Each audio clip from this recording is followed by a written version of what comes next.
Alec, welcome back to the wizarding world. We're back in the thick of it. We're back in it, boys and girls and You people know, of all shapes and sizes. Harry Potter or Newt Scamander. Who you got? What do you mean by that? Who you pick? So, I once made a grand statement. I think it was after seeing this movie, that Newt Scamander was my favorite character in all of the Wizarding world. For real? Wow. Yeah, for real. I don't know if I'd still stand by that statement, but he's easily in the top three for me. Wow. I love him very much. I think he's a wonderful character, and Eddie Redmayne's portrayal is wonderful. So we'll start off just with that. Newt Scamander. We're introducing a completely different time in this wizarding world. J.K. Rowling is now in like full on Pottermore, and we're gonna delve into like backstories, and we're gonna go into different eras of the wizarding world. And here we are in the 20s, the 1920s, and this is the time where Magical flappers. yeah, we got magical flappers. Here we go. And magical flappers and magical speakeasies, and we got it's the Roaring Twenties in America, and that's felt in the it's felt in a lot of the general like costuming and feel of the movie. Skyscrapers going up. We see one in the process of being built. I don't know if that's supposed to be the Empire State Building being built. I don't remember when that was officially finished. I don't remember. It's very different. I mean, just scenery. Tonally, tonally. Yeah. Oh, very much so. Yeah. So because this is based not it's barely based on a book. It's based on there is a book that J.K. Rowling released sometime in the middle of some of the early Harry Potter books. There were two books that she came out with. One is Quidditch Through the Ages. I don't remember who wrote that. It was like a book that was written by a fictional person that she wrote, more like from the perspective that a fictional person is writing sort of like the history of Quidditch and like the rules and all this stuff. Right. And then she also came out with Fantastic Beasts and Where to Find Them. And it was like a manual of, or like a bestiary, I guess, of magical creatures written by Newt Scamander.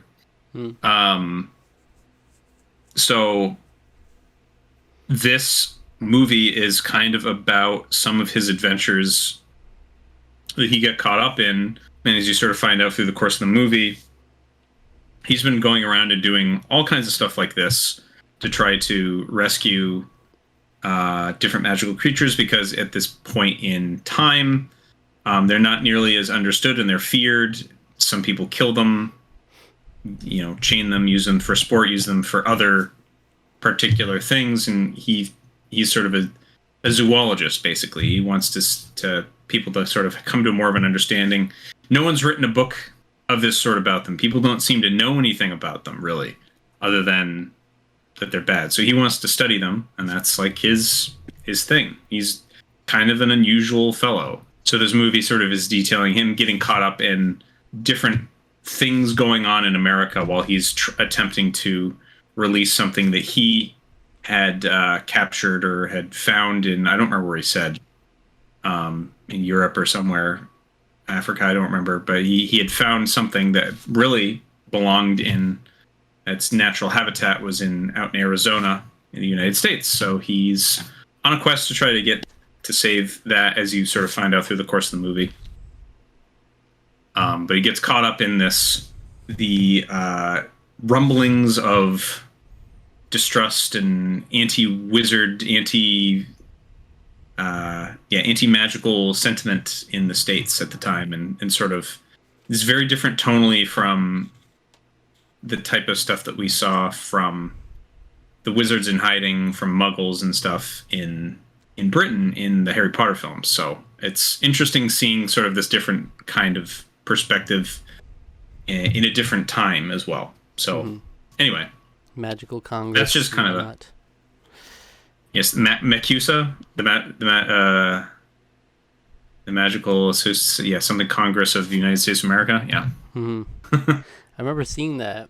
Uh, I misspoke when I mentioned in another Harry Potter video, and when it was the Franklin Institute is where it was this Harry Potter exhibit that I went to see. But Oh. they had Fantastic Beast stuff in the mix, so I didn't know what it was. I'm like, Magical Mm. Congress, that's a thing? Yep. Okay.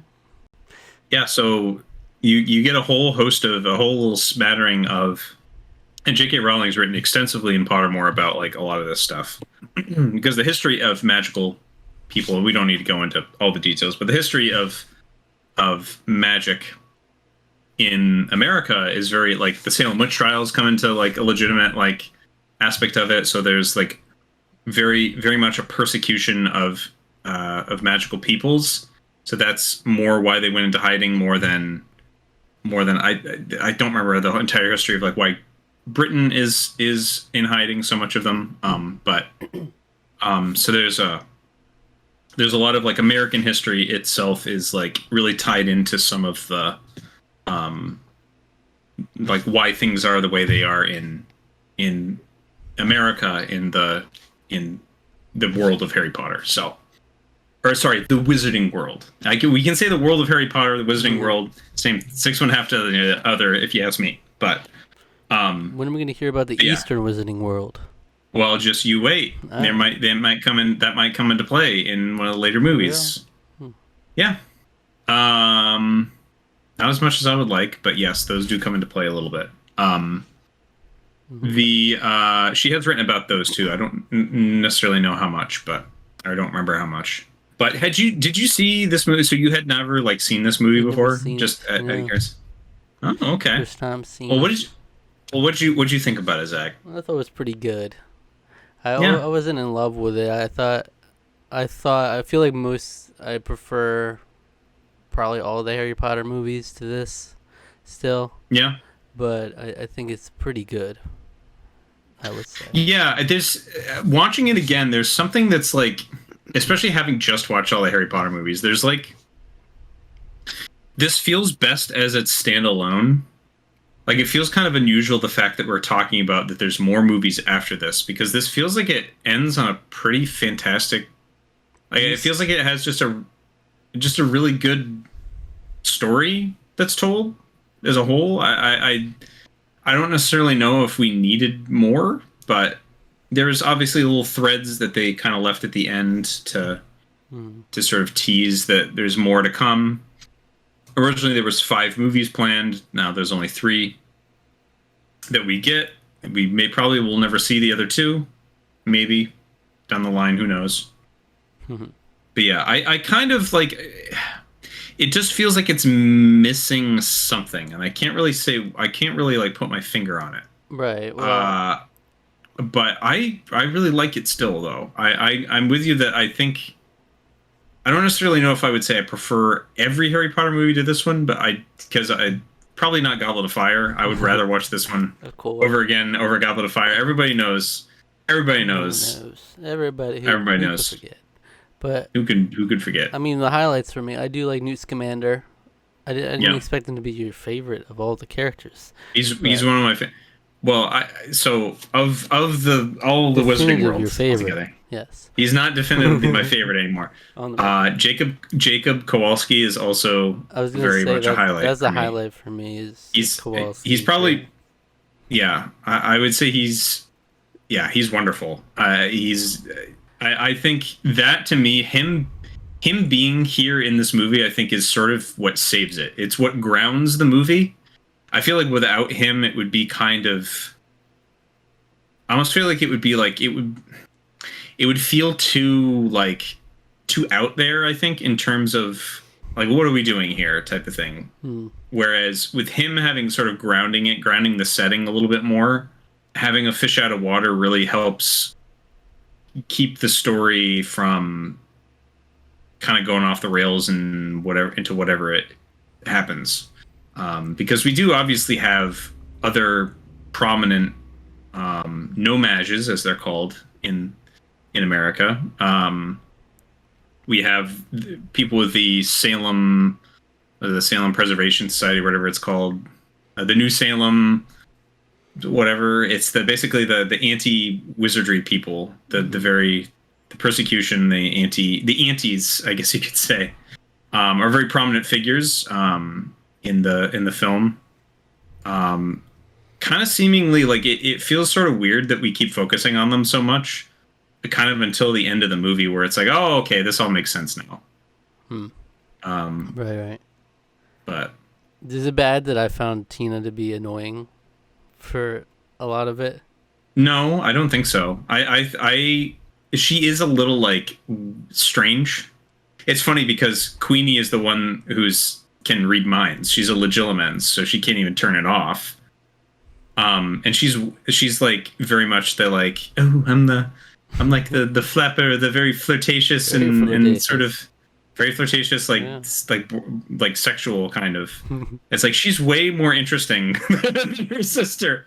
Yeah. And I just found her to be kind of unlikable in the beginning. Like, yeah, I can kind of understand that. You got them straight up arrested. That moment, I was like, really annoyed with her at that point. And then by the end of it, they have this whole thing where it's like they have this moment with her and Newt. And I'm like, here we go again. I don't see any chemistry with these two, but they're clearly teasing like this. Oh, they're really into each other now. I'm like, what happened? I don't agree that there's no chemistry, because I think throughout the course of the movie, they do find chemistry. It's not as like bing bang boom of a spark as Ron or so. It's electric. I was gonna say between Jacob and Queenie, because that's like immediate. I mean, right. She's interested in him from the get-go. For some reason, it was so great. I love their relationship so much. It's so great. I think it's super wholesome, really. Wholesome, which is funny because sexual. It's like, it's wholesome and sexual. Especially because she's like one of the first things she says is like, "Oh, it's okay. I know what you're thinking, but it's okay. Most guys think that when they see me the first time." Crazy for that. Like, damn. Yeah. But I found it weird how it was like, well, those two were clearly together, but now we're gonna have the Newt and Tina having a thing too. So it's like perfectly both of the half of the four are just paired up. Like, that's weird to me. And it's just like, okay, each sister goes with one of them. It's just, oh, that worked out perfectly, huh? But I got it with Queenie and Kowalski, but I didn't get it with Newt and Tina. Well, Newt also has those reservations because you get the tease that he's still interested or still has in his suitcase. He does. He has a reservation. He has a spot in sort of his lab, which, by the way, that is like one of the coolest. That's one of my favorite things of the whole movie. His suitcase, having all the partitions and things. I love that scene so much when they go down there for the first time. It's one of my favorites. I love when Newt and Tina go down there for the first time. What? Out of context moment. That was there's no context for that at all. I love when those two go down. Okay. No, but that seems very fun. It's very magical. It feels that's like very, very Harry Potter feeling, like where it's like you're really getting. I like that a lot. I like that part a lot. Yeah, for sure. Yeah. And I liked the whole how we're presented with Newt in the beginning. I thought that was really fun too. Yeah. I like how he just like gives no fucks about what's going on around him. Like, it's kind of just like, they'll figure it out. Like that's sort of like what it is. Is like, whatever. I'm just here to do my thing. They'll all figure it out. They'll solve it whatever way they can. Like people come up with guns and like he'll just be like, all right, I'm out of here now. Okay. Yeah. Not worried about it. Yeah. I like it. Yeah. And then bouncing that off of Kowalski, who's obviously freaked out about like what's going on here, is so confused. It works well. It's really great. It's really great. Their dynamic is really fun a lot too. Their chemistry, their dynamic is a lot of fun. You could even say they have more chemistry. They have more chemistry than Tina for sure. Yeah. Yeah. I would have preferred that. I would ship that more. I think some of that comes from some of that might just come from the fact that like Tell me. Eddie Redmayne is portraying Newt very much as someone who's on the spectrum, and some of that, like, definitely. I mean, you get that with this. The fact he doesn't make eye contact all the time. He's clearly very brilliant, but doesn't really know how to relate to people. He's kind of othered. This is a time where, like, in the 20s, I don't think that would be something that's terribly understood, no matter if you're a wizard or whatever. And so, like, I mean, one of my favorite scenes that reminded me a lot of just the type of humor from friends that I had in college who are on the spectrum, was like when he's like tending to Kowalski and stuff, and he's like, and then he does like that thing where like flashes that thing out to scare him, like he like puts that bird out, like the bird creature thing. He like that has like the yo-yo property. He like puts that out just to like freak him out.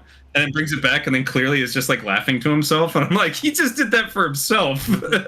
Stuff like that is just like that's some of why I find him so like fascinating and like just I would say like a beautiful representation of that kind of thing that you don't see in tons of movies. I would say a lot of it is like either very pointed to the point where it's like what's it, the Good Doctor or whatever. It's like he's the main character and he's going to solve everything. He's autistic, but he's going to solve all the problems. And so the fact that it's sort of like it doesn't really come out and say like Newt Scamander is autistic, but he has like very much that is the portrayal. That is like that's the interpretation of the character, and I think a lot of that comes maybe in some of the awkwardness in terms of where the romance aspect of it comes from. Plus, he also has his hang-ups with Lita Lestrange, who has mentioned a couple of times. And we know the name Lestrange, obviously, from Harry Potter. Bellatrix Lestrange. So, something's going on with that family. Something's going on with that family. So crazy, man. Yeah. I like when they first like introduced to each other, him and Kowalski, when they sit down next to each other in the in the bank. He's like, "What are you here for?" Same as you. You're here to get a loan for a bakery? What kind of coincidence is that? Yeah, he's like, yes. He just doesn't want to talk to him at all. Well, hey, but with a better man win. And he leaves his egg behind. Yeah. Yep. So I mean that's a good first impression for that dynamic for sure. Yeah, definitely.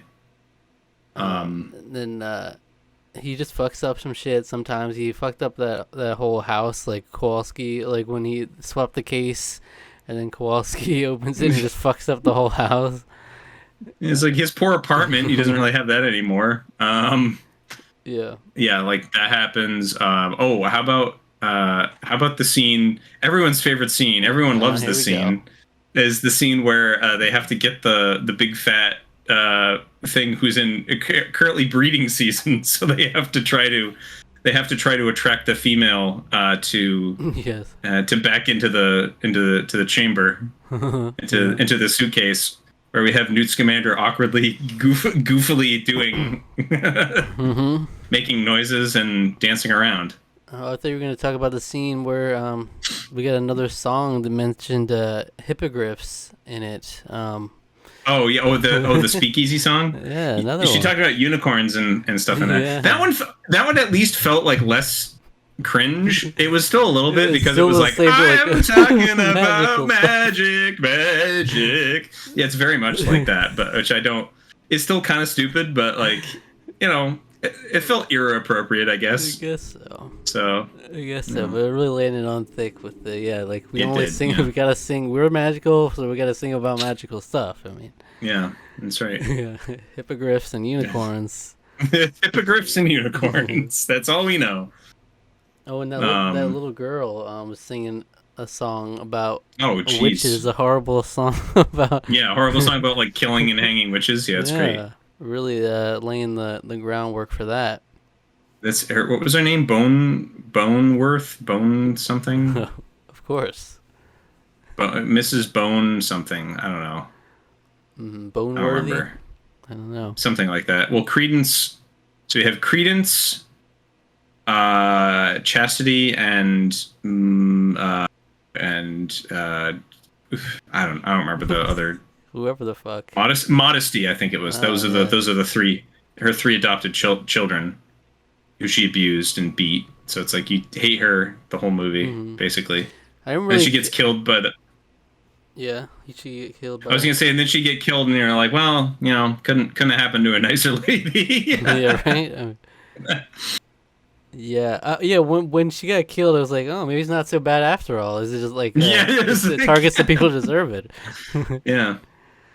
Well, I mean, I don't think that senator. Well, the senator just Yeah, was mean to Credence, so yeah, therefore it's true. Credence lashed out, and the Obscurus lashed out. So, But honestly, so yeah. I didn't care too much about the whole Credence stuff. It wasn't that interesting to me. But So it's like, to me, it's just like it's almost uncomfortable to see Ezra Miller in things now. It's like I'm just gonna be honest, I just don't like seeing his face in anything. I actually don't really think he's a very good actor in general. I'm just gonna say that in general too. So like, yeah. So he's like fine. The thing that makes him more interesting is like the sort of dynamic that he has with Grayson Grace. I don't remember. The Auror, who we then find out is actually Grindelwald at the end of the movie, in oh yeah, disguise. Doctor or Mister Yeah, it starts Mister. with a G, Yeah, but I forget. Of course, it didn't write. but Colin Farrell is wonderful in this movie. I think he's great. I mean, I like him in everything. So, I think he's great. It's a kind of an understated performance. He does not really, it's not overly like flamboyant or, not that it has to be. Yeah. But it's like he has like a real air of like assuredness, and like he has a goal, and it's very unclear to the audience like what that goal is, but he's like very much like set in his way of whatever he's attempting to do, he'll get it done, including almost killing our protagonist at one point. Yeah. His relationship with Credence is, I think, one of the more interesting parts of just Credence as the character in general, because there's sort of like there's like a weird, like almost like a sort of a psychosexual sort of dynamic there too, where it's like there's clearly like he doesn't have a loving figure, but like every time that they're together, that he's always like embracing him, and there's a lot of like touchy feely between them, and it's very much it's very like clear that he has a massive influence on him, and he trusts him sort of like almost for no reason, just because he's, I mean, Grindelwald, as we come to find out who it is, has this sort of ability to gather people to his side. They kind of show that really quickly in the beginning, where it's like Grindelwald's like got all these people. Who is he? Where is he? He's like getting all these people to his side, and what's going on? So I think what I'm realizing while we're talking about it, I think one of the problems with the movie is that it just sort of it kind of is all over the place a little bit. Because we have all these threads, and they do meet kind of all in the end, but the journey there is a little messy. Yeah. Yeah, I'd agree with that for sure. I almost feel like J.K. Rowling's better at writing a book than she is writing a screenplay, because she wrote the screenplay. So, what do you think of? I like that little moment with the, what was it called? A giggle. Oh, giggle water. Giggle water. Yeah, Yeah, I love it. I love that. I love it so much.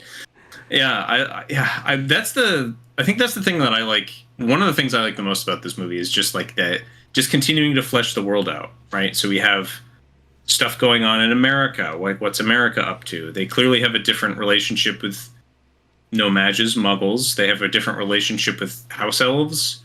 They have a different relationship with magical creatures. There's a complete ban on like anything having to do with them, pretty much.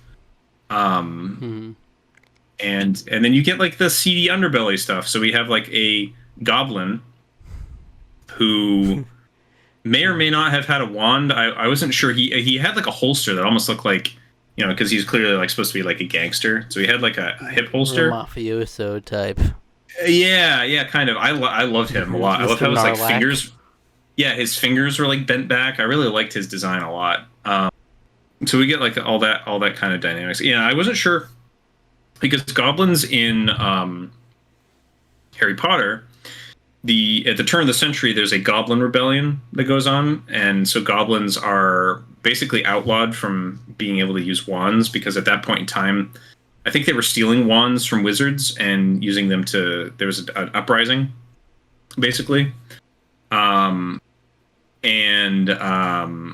by the time of Harry Potter, they've pretty much been relegated to just a kind of just general singular financial roles in society.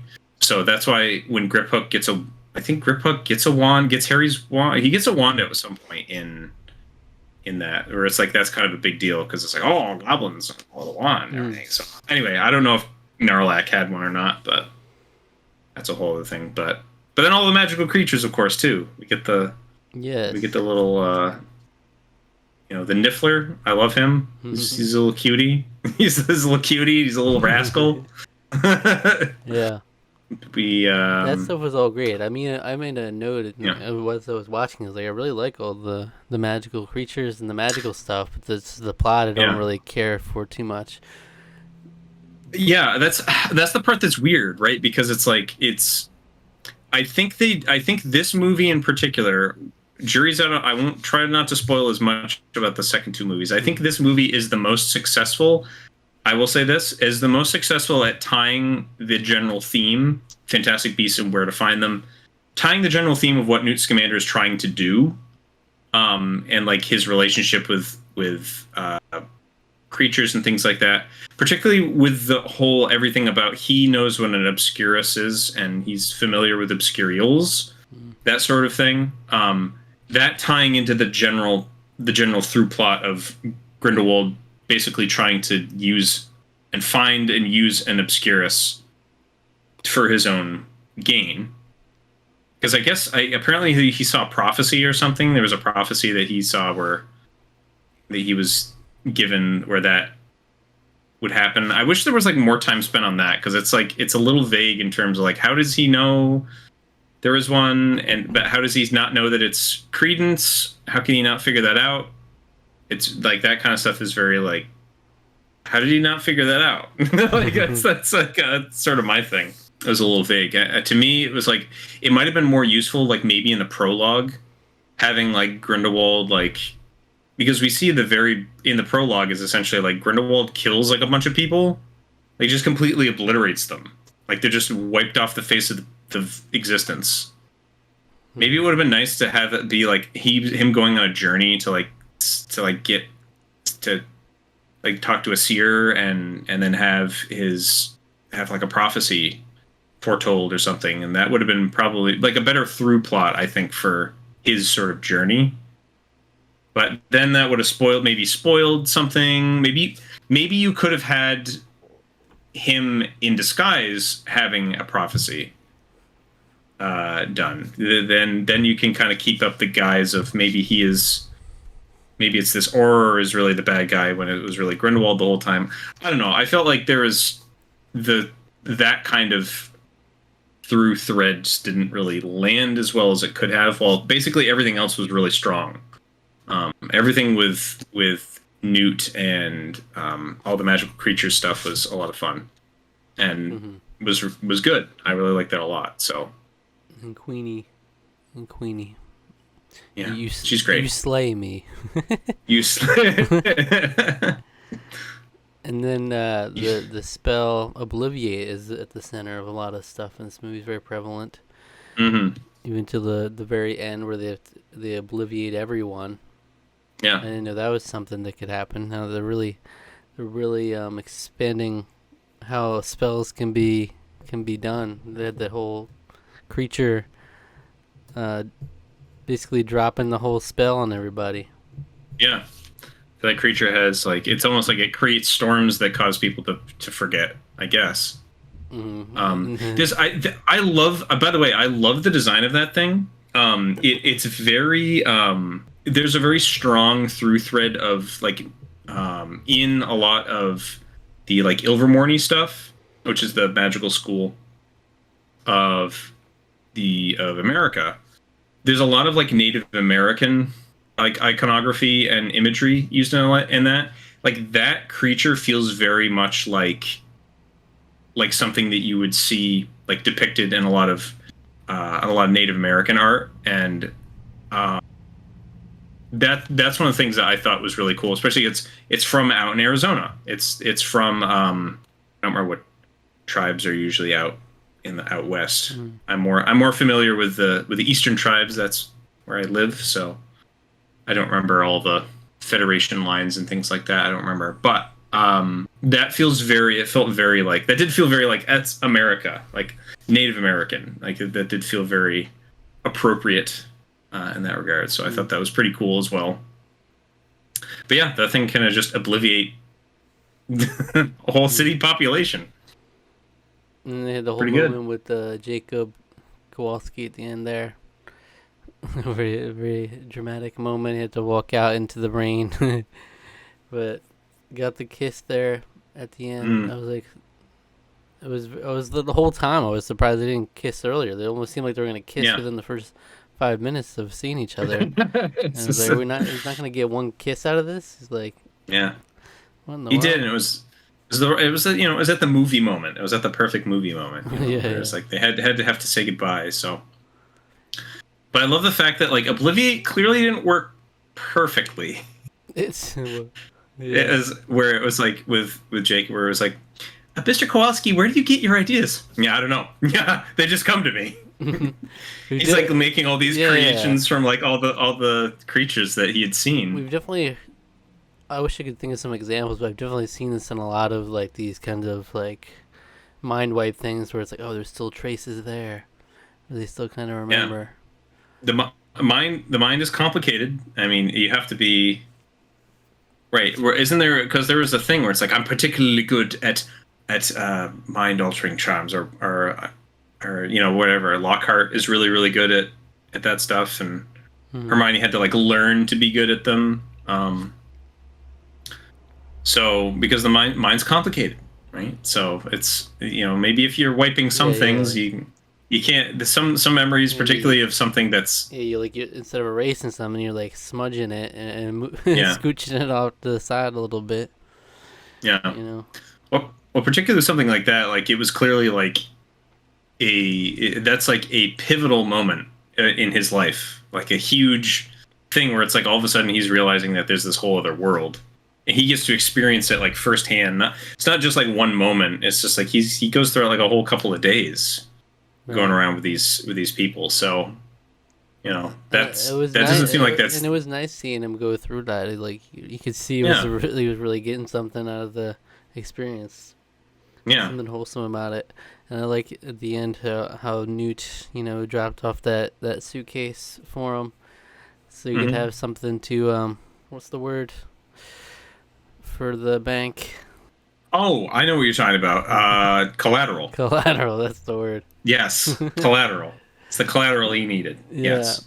Also, those what was it, Akami eggs or something that he put in there? Yeah, I don't remember. I think it was remember what Akami he eggs, said. and I was like, is that Yeah. something that people can just get their hands on though? Like, won't they be confused? Yeah. Like, it's like they'll just take that as How do you- collateral. What do you cook with it? What is this? What is this fancy egg? Well, I guess so. I guess it worked wonders, and they made sure to show just how thriving that bakery was. People coming in. Yeah, it was wonderful, and that's what I mean. Where like the movie, it just sort of has like a perfect little ending there, where it's like Queenie goes to see him in the bakery, and then it's a look of recognition that he has at the end of the movie, and then the movie ends. So it's kind of a nice little cute little ending. I was very I like strict that. about this whole obliviate rule. Couldn't they have found a way around it? Like, I'm sure something happens in the next two movies or whatever. Because I'm sure he's still a character, but in this context, couldn't they have found a way around it? Like, really, are they gonna know if they just like? There's got to be a loophole around it. That storm can only last so long. But Yeah, well, I mean, it's pretty hard line. They are pretty hard line, but like that's sort of there's elements of the Wizarding World in Britain that's sort of hardline as well. So where it's like, no, we can't, you know. Yeah.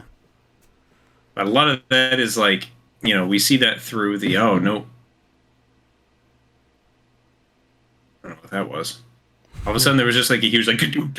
I didn't know if that was. I couldn't tell where that was coming from, so I couldn't tell if it was. Fantastic Anyway, Beast. it was Fantastic Beasts. I had a Niffler show up in my room. He's stealing the gold in my CPU. He's just. Anything else from Fantastic Beasts and where to find them? Well, what did we think about? Well, I was thinking while I was watching it, that seems like one of the cruelest ways to like execute somebody. Like, does that seem like really not humane at all? Like, weird. if you think about it, you entrance them into like into a state of like to like make them relive their memories and then kill them by like melting them. That seems like not a really good, not really nice at all. I mean, I don't Seems know. horrendous. I guess the mentality wise, it's like you're putting them at ease and they're going through a moment of elation. I guess reliving it. I guess so. But she didn't seem to really entirely be feeling that way by the end of it. It was like turning sad. Yeah, well, I think some of that was due to the disturbances of what was going on. Right. With but I don't know. Of course, you can't have a normal execution. It's got to be some right. magical. Gotta be some magical one. That's right. You can't just like Avada Kedavra them because right. Yeah. It's very controversial. Avada Kedavraing people. This is everybody's on board for this kind of trip. Everybody's cool with that. Everybody's cool with this. This little ride. Oh, what did you think of just John Voight just showing up for like I don't know 3 scenes in the whole movie? He's just like I'm the newspaper man. Oh right. Yeah. Yeah. I guess so. He's my son's the senator. Yeah. Who just gets randomly killed. That's another thing. Like I almost felt like they were building more up with that, and then he just dies, and then there's almost nothing more done about that. Yeah. Yeah, I expected him to be more prominent for sure. Yeah. But I mean, yeah, the plot was just okay. Or like the drunken brother who we forgot about at one point. Where he kind of is like, oh yeah, my dad got to get back in good graces with dad and my brother. And then he's like in the movie for like that one scene, and then he's like not in it anymore. It's like I almost felt like there would have been more with him too. It was like it was some sort of like threads that just felt like they just kind of fizzled out and didn't go anywhere. I didn't remember him until you mentioned it. Yeah. To replay it. Yeah.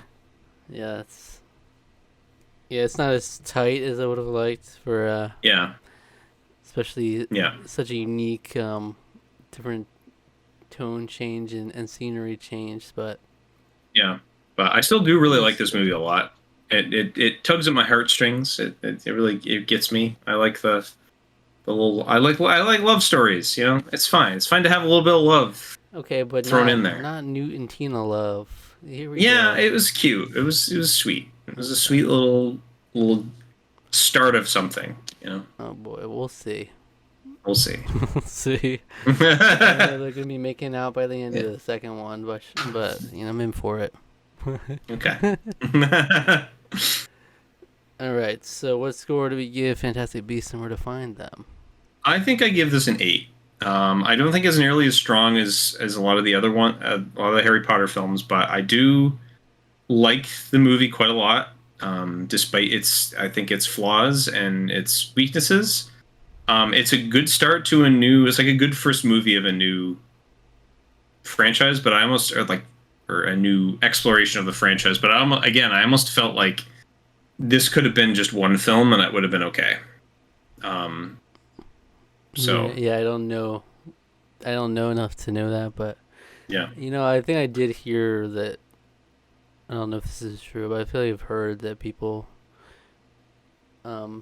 This is probably the most liked of the 3. I guess I'll see for myself. So yes, you will. You will see that. Yeah. I'll give it a 7.5. I was between 7.5 and 8, but I think 7.5 seems right to me. Yeah, that's fair. I mean, That's probably about right. I like this movie too. I like aspects of this movie too much to go down that low. So You can have for me personally, the definitive best character in the wizarding world.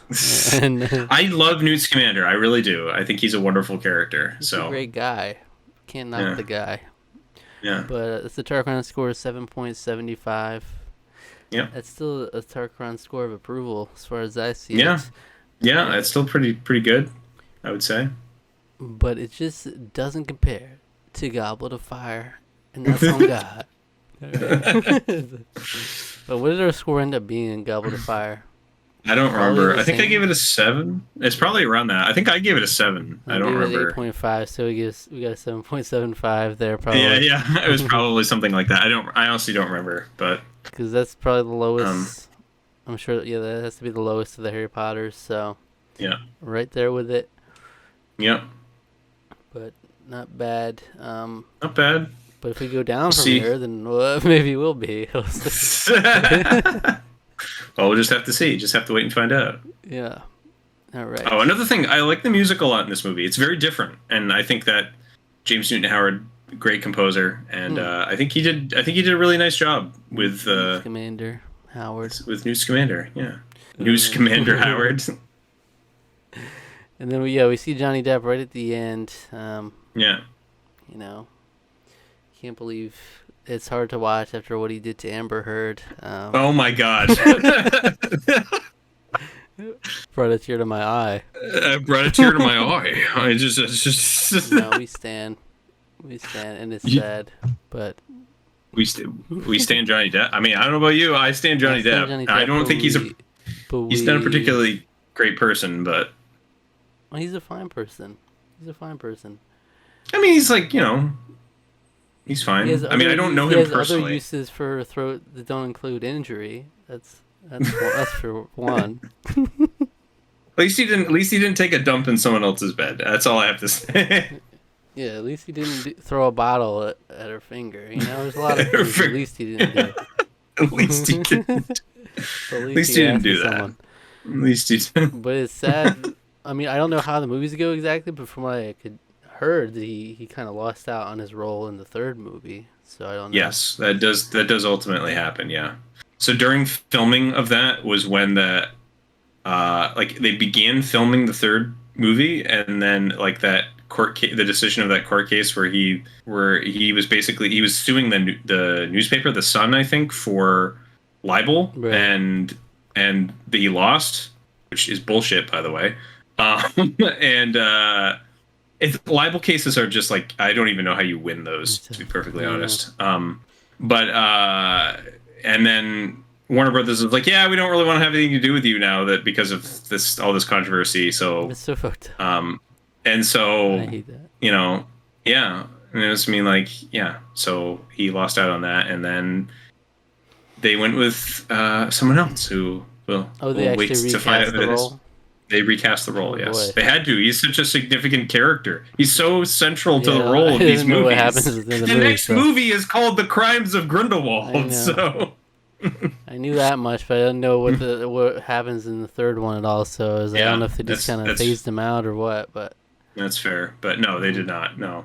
Well, if you know, one of the things that's stated in one of the Harry Potter books, I think it's on Dumbledore's chocolate frog card.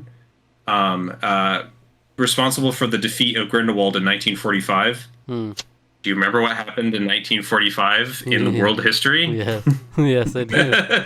Wow. Yes. So that's so World War II and the conflicts of the Wizarding World are very much in conjunction with each other. And I always knew that about the Wizarding World. Yeah. I always knew that about it. Yeah. I always knew that. Yeah. But what I want to know is where's the mention of the Gulf War in Harry Potter? That's what I want. I know. They talk about World War I in this movie too. True. So, but hearing that about them recasting it, I'm not looking forward to that. It's always rough. It's weird. It's always it's rough. Strange. So I'm expecting the worst from that movie now. So yeah. Well. We'll see. Well, what can you do? I'm already set. Just from that alone, it's going down to a 5 at the most. Like, for real, what they did to Johnny Depp, that's so fucked up. I hate when It's not great. Yeah. I mean, obviously, it's the whole thing. With companies, they just like jump to the most easily, like whatever's the most convenient, like PR move at the time. It's like, oh, his stock's going down. All right, we're jumping ship immediately without even any due diligence or investigation of their own. Okay, but so Warner Brothers is the company behind this. Do you know who's in 2 movies coming out? There's another Aquaman movie with Amber Heard in it. Yeah. And there's the Flash movie that's coming out. And she's in it too? No, that Ezra Miller's in it. Oh, okay. Yeah. So 2 horrible people are still getting a lot of money, and Johnny Depp got screwed. Like, it's so messed up when you think about it. So with that, I will say that with the Flash, it was kind of like a situation where Ezra Miller started going out of control. Like, basically when that movie was done. Yeah. So it's kind of like, well, what do they do with it? And it's like, well, Batwoman was done too, and that movie's just gone. We wiped off the face of existence, so the face of the earth. It's fucked up. So, I swear to God, Disney, if you try to make Pirates of the Caribbean and you do a new Jack Sparrow, I'm not doing it. Yeah, no, you. I would not do a new Jack Sparrow. That's for sure. I didn't even like the last part of the Caribbean. I wouldn't like a new one with Johnny Depp in it. I'm not gonna take one without him. I didn't even like the last one. Here we go. It's gonna be like here's a Pirates of the Caribbean reboot. Cinematic universe. It's like okay, a whole new Jack Sparrow. And like, what are you gonna do? What do you do with that? Because Johnny Depp is that character. And it's like, we're going to try to make a new interpretation of it, then it's not going to be as fun. If you try to do the same, then it's like, that's whack. So just leave it alone. You milked it enough. You got 25 movies out of it. So. 20. Well, minus 20, but yes. There's more than 5, right? No, there's only 5. There's the original trilogy, then there's On Stranger Tides, and then there's... Dead Men Tell No Tales. All right, then that's where it should die, for real. Well, they were trying to do an MCU with it, and then I don't think that movie... It made money, but I don't think it didn't excite people. Not MCU. And then the stuff with Johnny Depp came out, so... Mm-hmm. Yeah. And we'll never forgive him. Forgive him. All right. Okay. I don't care about any of the evidence. I'm still against the guy. You know? It's crazy how the media tries to spin things, but I'm against them. You get your finger on the pulse, though. Pulse of the nation. You got it. All right. Well, okay, we've tangented for like 15 minutes later on this the Fantastic Beasts review. Well, that being said, we're going to go into the crimes of Grindelwald, not the crimes of Johnny next Depp. Time. Right, crimes of Grindelwald. Grindelwald. And the next time. Let me be clear. I'm on Johnny Depp's side. I'm not. I am as well. About it. Amber Turd. Yeah. Amber Turd. Fuck out of here. Yeah. Fuck out of here with the shitty ass. Oh boy. Thank you for watching. In the meantime, if you enjoyed this video, why don't you check out our review of... I'm realizing we haven't done anything with Johnny Depp or Amber Heard in it, so I can't do that. How about that? I've heard she's got great chemistry in Aquaman, though. So, having seen Justice League, I doubt that extremely. I doubt that. Press X to doubt on that one. I just remember, I remember from the trial them talking about how like they were concerned about her not having chemistry with Jason Momoa in that movie. Yeah. What's the closest thing? Check out our review of Birds of Prey. For some reason, I was thinking of Birds of Prey as we were reviewing this. It came into my mind. So, that's an interesting. That's interesting. That's a movie I've forgotten like almost everything about. So yeah, go watch our review. We might talk about it, and I might be able to remember. I forget, Ewan McGregor's in that movie. Yeah, because you mentioned how Colin Farrell's not flamboyant, and then I thought flamboyant Ewan McGregor in that movie. Yeah, Ewan McGregor is very flamboyant in that movie. That's for sure. Yeah. Yeah. But he's the highlight for sure. Yeah. So check out that video. All right. And if you enjoyed the video, subscribe to the channel, like the video, leave a comment. We'll be sure to read it in the next episode of the Tarqaron podcast. All right. Click the link in the description for our social media and hit the notification bell, if you will. All right. All right. See you then.